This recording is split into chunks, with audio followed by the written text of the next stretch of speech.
Welcome back to Real Estate Mindset. Today's video is going to be absolutely bonkers. Now, everyone knows in 2021 there was a foreclosure ban.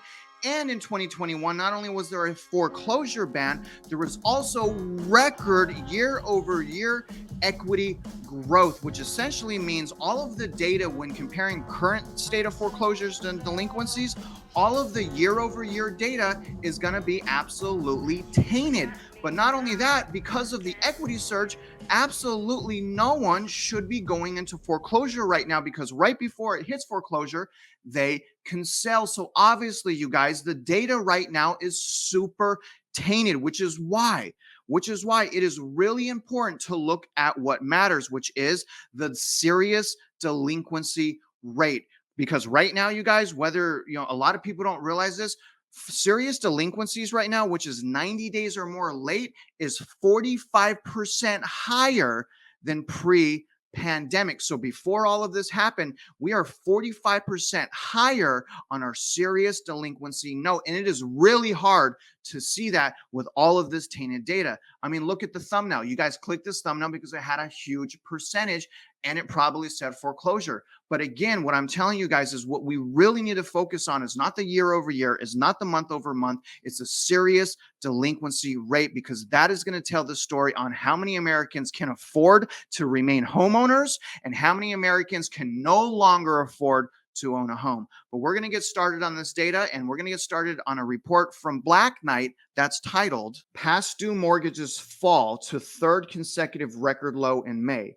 Serious Delinquencies, Foreclosure Starts See Continued Improvement." And this is Black Knight's first look at May 2022 mortgage data. And to me, you guys, it's really interesting how Black Knight kind of comes across so optimistic when the reality is things are only going to get more expensive for homeowners, and the serious delinquency rate, although it has modest improvements, it's only going to get worse because things are getting much more expensive. And I believe the actual foreclosure rate is trending downward because people could just sell, right? So they probably go through all the motions. If they can't get caught up, they just sell. Everyone wants to just be able to sell because of the massive equity growth, right? But anyways, you guys, remember, please, I'm not a financial advisor. My bio in real life, I'm a realtor, I'm a loan officer, and the thing I love most is I'm an educator in real estate. So I really love empowering people. I try to get you guys one video a day with at least a few nuggets of value. So if you can, please, for my effort, please like this video. Please subscribe to my channel if you haven't already. And as always, guys, please comment. I absolutely love your comments. But let's get started on this article and data right now. Okay, so I'm going to read a couple points of this report. So the first one is the national delinquency rate fell 5 basis points from April to 2.75% in May, continuing the downward trend in overall delinquencies of the prior 2 months and making yet another new low. Now, personally, you guys, I'm actually a little surprised that the initial delinquency rate actually went down month over month, because things have gotten more expensive. So that's a little surprising to me. But again, you guys, seriously, you'll see here as I continue reading. But let's read the next bullet point. Following typical seasonal patterns, early stage delinquencies, borrowers who have missed a single mortgage payment edge marginally higher month over month. Okay, so again, month over month, okay, it is going up. I think that's important. I don't think it's smart to compare year over year, and you guys will see that here in a minute. Let's look at the next point. And I highlighted this one because here's what's really, really important. While serious delinquencies saw strong improvement, falling 7% from April, again, month over month, the population of such loans, those 90 days or more days past due but not yet in foreclosure, remains 45% above pre-pandemic levels, which means we are not okay. We are not okay, you guys. 45% above pre-pandemic, and things are getting more expensive, and this data is lagging. We're at the end of June. This is pertaining to May. It continues. Despite elevated serious delinquency levels, foreclosure starts dropped 12% from April and continue to hold well below pre-pandemic levels, while active foreclosure edged slightly higher. But again, this is what I'm saying. As soon as someone gets to that level of foreclosure, they just sell.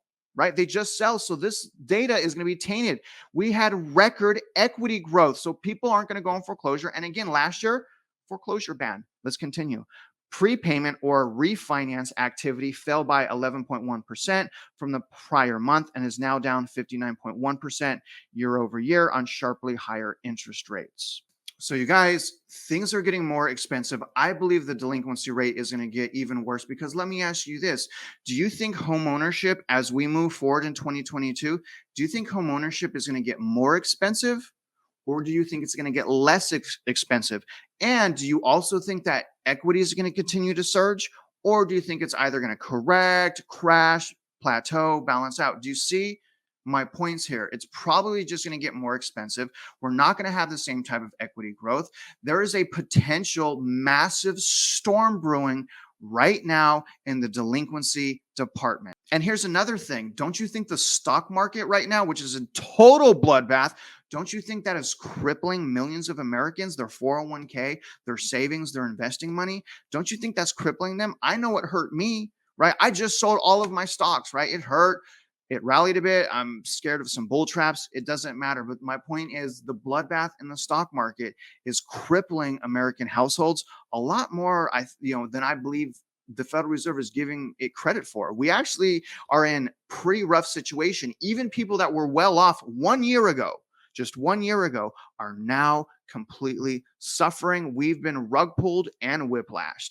But let me show you this chart of data and let's explore it right now. Okay, guys, so here are the numbers. So let's take a look at this line by line, and we're going to really focus on the highlighted parts, but let me break this down. So here's where I got the 394%. Total foreclosure starts are up 394%. But again, you guys, that's year over year. We can't look at year over year. Why? Foreclosure ban. So when you see things down, like delinquency rate down 42%, that's also ridiculous. We can't do that, right? So all of this is tainted. All the year over year, we can't go off of this information. Do y'all see what I'm saying here? But regardless, US delinquency is down to 2.75. That's actually super good. And that's down month over month. This is super good rate. But again, you guys, here's what I'm saying. It should be. This should even be lower. It should be even historically lower because we went up over 32% in equity in less than 2 years. People should just sell. So do y'all understand? So even though people are, oh, it's the record low, it's the record low, it should be. Don't get excited about it. It should be that low. I'm sorry, y'all. Now, total foreclosure starts at 18,800. Okay, right there. But let's go down here. Here's what I really want you guys to pay attention to. Here's the number of properties that are 30 days or more past due. 1.46 million, and we're not in trouble. 1.46 million people behind on their mortgage right now. That's insane. Look at this. Number of properties that are 90 days or more past due. Okay, so this is 90 days late. These people are in super bad shape. 495,000 households seriously delinquent. Here is the group of people that are in the biggest risk of going into foreclosure right here. Now, even though this is all down, that's ridiculous. This is still a massive number. Over 500,000 families are about to lose their house. Now, look at this number of properties in foreclosure inventory. This is up 174,000 houses taken away from American families. This is insane. Total properties in danger, 1.63 million. You guys, 1.63 million. A lot of people can't see a foreclosure wave, but that's exactly what we're going to have because take a look at this. If people purchased at the end of 2021, middle of 2021 and into 2022 and didn't have a record low interest rate, what they did is they purchased an overvalued house. So they aren't going to be able to sell if they get trapped behind on payments on their house, which is going to lead to foreclosures. Plus all of the other people that are struggling for various reasons. What if houses go upside down and they can no longer sell? That's how foreclosure waves and surges happen, you guys. This is a huge problem that we need to recognize because, again, let me ask you this. Are things just going to get easier or are things going to get harder as we move into 2022, into 2023? Look at everything that has happened in about 4 months. Look at what's happened in 4 months. What's going to happen the next 4 months? Think about that. So, you guys, I'm going to conclude this video with my opinion. So if you're out there like I am on the sidelines waiting for the housing market to turn, really what we need to be doing is we need to continue to sacrifice. We need to sacrifice how we were luxuriously living. We need to rebudget. We need to continuously increase our credit. We need to get out of consumer debt. We need to stay looking at the trends, stay monitoring new home builders, watch for buyers' incentives, and love your life, love your family. Pat yourself on the back for doing the right thing. Now, if you did purchase in 2021 and this year, this is what I have to say to you. Have a long-term hold mindset. Traditionally, historically, real estate rebounds every 10 years. Okay. So as long as you can hold for 10 years and get through what we're about to face, you should be okay. How do you prepare for that? Stack your money, save as much money as possible, and definitely rebudget. And don't take what I'm saying lightly. The power of rebudgeting, it's amazing. And continue to work on your credit, get another source of income, and you'll be all right. I don't mean to scare you. It's just, again, what happened to me in 2008, it took me 10 years to rebound from a foreclosure. I got trapped. I lost my job.